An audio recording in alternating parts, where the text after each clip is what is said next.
1992년 이제 LA 폭동 사진으로 1993년 언론계 노벨상으로 불리는 퓰리처상을 이제 수상을 하게 되십니다. 한인 최초로 받은 이제 퓰리처상이었잖아요. 네. 정말 의미가 남다르고 너무 기쁘셨을 것 같아요. 저는 이제 미국에서의 뉴스의 정의는 기자가 직접 취재한 것이 뉴스입니다. 기자가 안 본 것은 뉴스가 될 수 없기 때문에 제가 만약에 한인타운이 습격당했을 때 제대로 기록 안 했으면 역사 속에 한인들의 피해가 묻혀져 갈 뻔했는데 네. 그걸 제대로 역사 속에 기록해놓고 앞으로 그런 일이 절대 있으면 안 된다는 것을 사람들이 학습할 수 있는 이 사료로 남았다는 게 제가 항상 뿌듯하게 생각하고 있는 것입니다. 네. LA 폭동 이후 동양인들에 대한 편견이 많이 바뀌면서 사회적 분위기도 많이 달라졌다고 합니다. 어떤 변화가 있었나요? 특히 할리우드에서 나오는 영화에서는 동양 남성들이 이제 멋진 근육질, 총도 차고 나오고 또 영화에서 주연으로도 나오는 그런 지각 변동이 지난 30년 동안 있었습니다.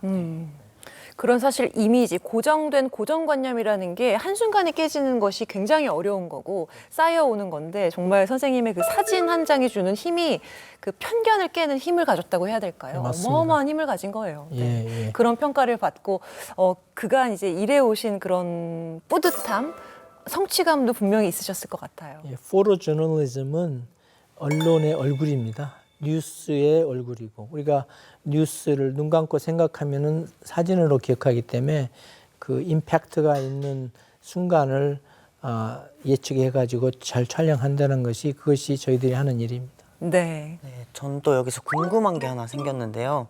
퓰리처상이라는 것이 사진 한 장으로 주어지는 건가요? 아니면 어떠한 사건을 쭉 취재했을 때 주어지는 건가요? 예, 주제별로 보통 이제 팀으로 많이 올립니다.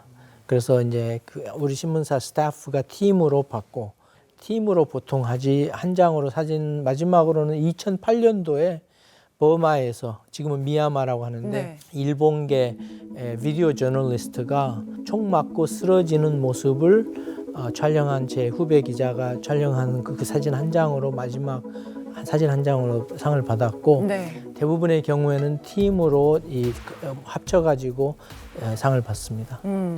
1999년 이제 두 번째 퓰리처상을 수상하시게 되는데 이 상이 바로 이제 팀으로 기획을 해서 받으신 상이죠.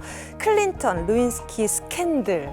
뭐 지금도 많은 분들이 기억하고 계신데 1년 동안 취재를 하신 거라고요? 예, 저희는 이제 전 세계에서 제일 큰 AP지국이 워싱턴에 있고 네. 또 우리가 워싱턴에서 일어나는 모든 일을 하나도 안 빼놓고 날마다 취재해야 되는 책임이 있는데 제가 사진부 책임자로서 그때 어떻게 변화될지 모르는 클린턴 루인스키 스캔들 상황에서 뉴스의 주인공들을 매일매일 우리가 밀착 취재했습니다. 네. 그래서 그 뉴스가 변하는 것을 우리가 기록하면서 뉴스의 주인공에 따라서 또 뉴스가 진화됐고 그래서 그것을 제대로 했다고 해서 우리가 평가받은 것 같습니다. 지금 보여지는 사진이 이제 팀워크로 함께 AP통신 예. 이제 워싱턴에서 일하셨던 모습인 것 같아요. 그렇죠? 예, 제가 사진을 갖다 한 장 한 장 골라서 네. 이제 찍어주면은 옆에서 에디터가 캡션 써가지고 통신으로 올리고 그런 일을 하고 있는 상황입니다. 아니 세상에 한 번도 받기 힘든 그 퓰리처상을 두 번이라는 이렇게 수상하셨으니까 주변에서 너무 많이 축하해 주셨겠지만 조금 질투도 있었을 것 같은데 어떠셨나요? 그런데 사실 제가 신청해서 받는 상이 아니고 알죠. 회사에서 알아서 해주는 거기 때문에 저희는 그걸 신경 쓰지 않고 네. 매일매일 제 눈앞에 있는 상황이 이 세상에서 제일 중요한 뉴스라고 생각하고 열심히 일한 것뿐입니다. 네. 지금 이제 보는 사진, 이 사진은 이제 작년에 트럼프 대통령의 어떤 순간을 포착하신 건가요? 2024년에 그 7월 달에 총기 사건 나고 이틀 후에 공화당 전당대회를 밀워키, 위스콘신에서 가졌습니다. 네. 트럼프 전 대통령의 암살 시도 사건 이후 처음으로 위스콘신주 밀워키에서 개막한 공화당 전당대회 첫날 귀에 거즈를 하고 기립박수와 환호를 받으며 입장했습니다.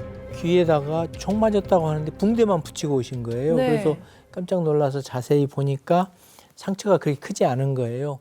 근데 이제 의회 청문회에서 FBI 관계자들이 총알이 스친 건 아니고 총알을 스치고 간 유리 조각이 튕겨나가서 귀가 잘렸다. 아, 그렇게 확인을 해줬어요.